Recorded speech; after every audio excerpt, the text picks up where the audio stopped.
సిద్దిపేటలో గురుకుల విద్యార్థులకి దుప్పట్లు పంపిణీ చేసిన మాజీ మంత్రి హరీష్ రావు ముఖ్యమంత్రి రేవంత్ రెడ్డిపై నిప్పులు జరిగారు. రేవంత్ రెడ్డి వ్యాఖ్యలు వీధి రౌడీ తీరుని తలపిస్తున్నాయని, తెలంగాణ సాధించిన పోరాట యోధుడు కేసీఆర్ని తండ్రిలా చూడాల్సింది పోయి అనుచితంగా మాట్లాడడం సరికాదని మండిపడ్డారు. కమిషన్లు కొట్టడం, పార్టీలు మారడం రేవంత్ అలవాటని, గతంలో తాము ఏర్పాటు చేసిన ఫార్మాసిటీని రద్దు చేసి ఇప్పుడు దాన్ని రియల్ ఎస్టేట్ వ్యాపారంగా మార్చారని ధ్వజమెత్తారు.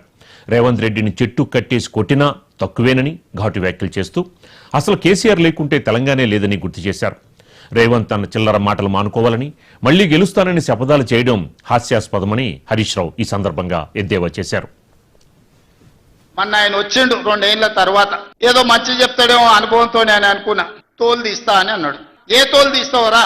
నీ తోలు తీసుడు కాదు, నిన్ను తీరి చింత కట్టి చింతమడకల ఏలాడేసి కొడతారో లేదో మా సర్పంచులు రా, కొడంగల్కి వస్తావా లేకపోతే మమ్మల్ని చింతమడకకు రమ్మంటావా? మా సర్పంచులను తోలుతా.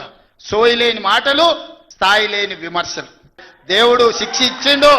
నేను ప్రమాణ స్వీకారం చేసినాడే కూలబడ్డాడు, నడువిరిగింది. ఇంతకంటే పెద్ద శిక్ష నేను జైలు వేసినా అయ్యేదేం లేదు. ఆయననే ఫామ్ హౌస్ను ఒక బందీఖానగా మార్చుకొని చుట్టూతో నా పోలీసులే ఉన్నారు, లోపల ఆయన ఉన్నాడు. చెర్లపల్లికి పంపించినా చెంచల్గూడకు పంపించినా గదే అవుతుంది కదా. ఇక తిండి బరువు నాకు ఎక్కువ అవుతుంది, అదొకటి. విద్యాశాఖ మంత్రి ఉన్నాడు రేవంత్ రెడ్డి, మాట్లాడితే బూతులు మాట్లాడుతున్నాడు. తల్లి తండ్రి లేని పిల్లలు, ఈ అనాథ పిల్లలకు కడుపు నుండి అన్నం పెట్టే చేతన అవుతుంది. మాటలు పెద్ద పెద్దగా మాట్లాడతావు కదా, నేను చెట్టుకు కట్టేసి లాగులో తొండలు జరగకుంటే అప్పుడు అర్థమవుతుంది. ఈ అనాథ పిల్లలకు కూడా అన్నం పెట్టని రేవంత్ రెడ్డిని కొరడా దెబ్బలు కొట్టినా తక్కువే, చెట్టుకు కట్టేసి లాగులో తొండలు జరగొట్టినా తక్కువే. నీకే మాట్లాడొస్తుందా? మాకు మాట్లాడరాదా? నువ్వు మాట్లాడిన బూతులేంది, నువ్వు మాట్లాడిన మాటలేంది? నువ్వేమో విద్యాశాఖ మంత్రి, నేను ఉద్ధరిస్తా, నాకు విద్య మీద ప్రేమ, పేదలంటే ప్రేమ అన్నావు. ఏం ప్రేమ అనేది? 4 నెలలకెళ్ళి మెస్ బిల్ ఇవ్వకపోవడం, 4 నెలల నుంచి కటింగ్ కో కొబ్బరి నూనెకో కాస్మెటిక్ ఛార్జెస్ ఇవ్వకపోవడం, ఇదేనా పిల్లల మీద నీకున్న ప్రేమ? అంటే తొండ లాగులు జరగొట్టాడు లేదనా?